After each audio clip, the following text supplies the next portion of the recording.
Ahoy there, Legion. Some game developers are great at what they do, crafting a virtual experience that takes you to all corners of human imagination and beyond. They remember the bottom line is pleasing their customer, to treat them with dignity, honesty, and never to forget the reason they are able to make these games in the first place is not because of the CEOs they might have above them, but because of the millions of fans who support their work. Be it across MMOs, free-to-plays, console, mobile, Facebook, and PC. More often than not, their principles shine through their work and make their games a joy to interact with several times over. But then you have other companies. You all know the type. Money's more important than integrity, and just as easy to exchange. These are the day one on-disc DLC pushers, the paywall constructors, and the scumbag Steve developers. Today we are going to talk about a tearfully ironic company, Code Avarice, and their far from finished game, Paranautical Activity. In the background, in case anyone was wondering, is Heroes of the Storm by Blizzard, which is in a real technical alpha.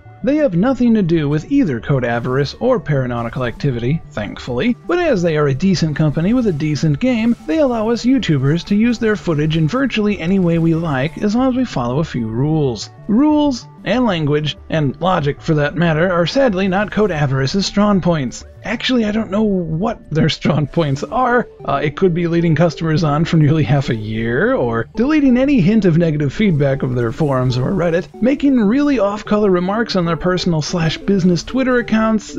We're all good at something, I suppose. But before we begin, the developers want you to know something. Paranautical is not being abandoned. Towns was abandoned, okay? But Paranautical is not. They are simply not including promised content. The game has currently been broken since last year, but they haven't bothered to patch it once. They might add a handful of minor things to it eventually, maybe, possibly, whatever. But stop complaining because they are not abandoning this broken, half-finished disgrace of an early access game that gives all other early access games a bad name, okay? They are not abandoning it.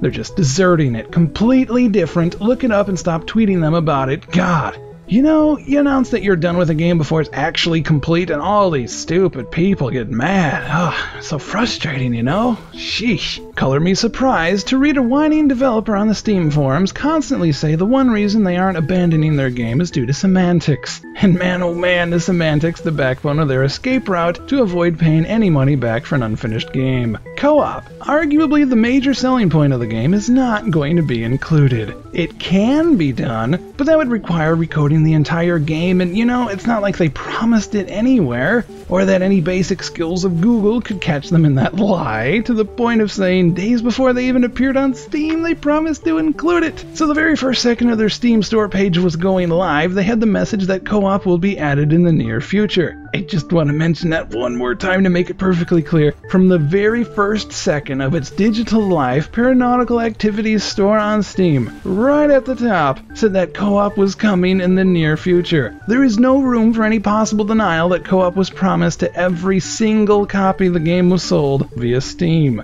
If you were to do so, you would be an uninformed consumer at best or lying developer at worst. At the end of the day, Code Avarice isn't adding co-op, even though it was guaranteed to be just a week or two away since October. If that sounds like grounds for false advertisement to you, to be honest, I couldn't disagree, but knowing how Steam works, I also don't think it would go very far. Or even if it did go through, they likely will only get a small amount of the total cost back. Supposedly all the owners from the EU actually do have a solid case and are able to get a full refund from what I've read on the forums, but of course the devs and their patsy aren't making mention of any of that. Something else that is just crazy unthinkable to have done that Code Avarice actually did do is include a massive amount of audio files illegally. If you make a simple game for testing purposes and use sound files you shouldn't have, okay, that's not technically illegal, but no one's getting hurt. Now, if you instead include sound files you shouldn't, and then not only spread it around to thousands of people, but charge them for it, you've just invited quite a few thousand claims against yourself. Code Avarice, and all their benevolent wisdom, not only ignored the attribution licenses required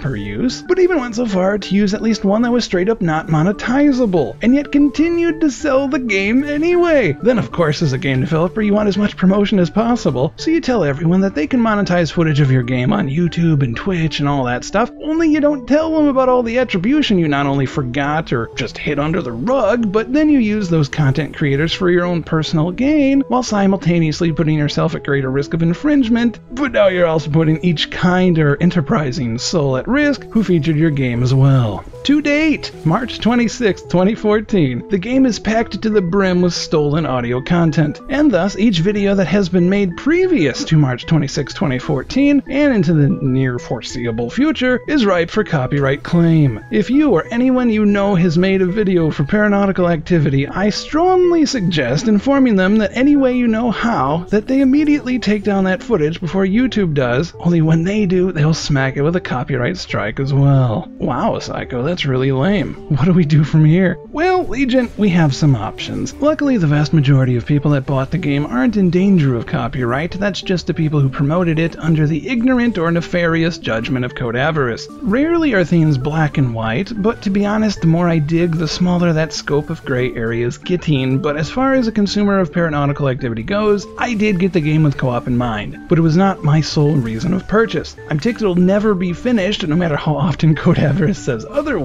I'm surprised at how far they were able to get, and that Steam has yet to do anything about it. But I'm also aware early access comes with no guarantee that the developers have a single ounce of pride in their work, and as soon as the Ponzi scheme becomes not too difficult to handle, but too loud, they can back out at any time, and to hell with ethics or their future in game development. I know this, and this is why I'm not asking for a refund. I got it on sale, which is my one stab back at dog. Booty boo. I know this, and this is why I'm not asking for a refund. I got it on sale, which is my one stab back at their half-baked and half-cocked coding arses, but I'll keep this game in my library as a reminder. As far as gameplay goes, it's okay at best. If you've seen 30 seconds of footage of the game, you've seen nearly all of what it has to offer. I think a modding community could really crank out some nice stuff with the engine they have in place, but as far as it currently stands, as the next patch has been overdue for about 7 months, I cannot say Paranautical is worth much, as the elevator that takes you to the next floor remains broken, and the promised Linux version still has yet to get on Steam due to a mystical error that only affects their game, as many other Linux games are coming out on Steam each day. Not to mention, they knew for months co-op was not coming out and never decided it important enough to change their store page until a week or two ago when finally pressured with a lot of people telling them about it, but still deny up and down they can get a refund because the game includes everything it was supposedly supposed to. All in all, if you can get it on a big sale for about $5, you might find your money's worth. There are other similar games on the horizon you might want to hold out for, but to each their own. I'll be keeping an eye out for Code Avarice and their developers, which is a term I use loosely, as supposedly they have another game they're working on, which is all sorts of hilarious. But you, dear viewer, do you have any news of things gaming companies are trying to sneak past or flat out enforce on their customers? E3's just around the corner, and man alive, if it's anything like last year, I know we'll be busy just trying to keep up with a certain brick console.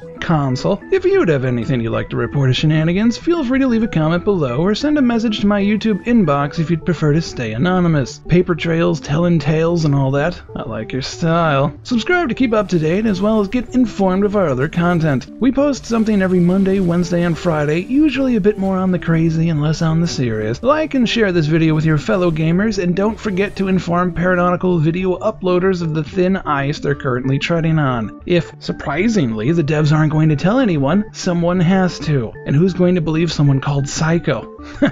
They must be crazy. Catch you next time, Legion. Take care.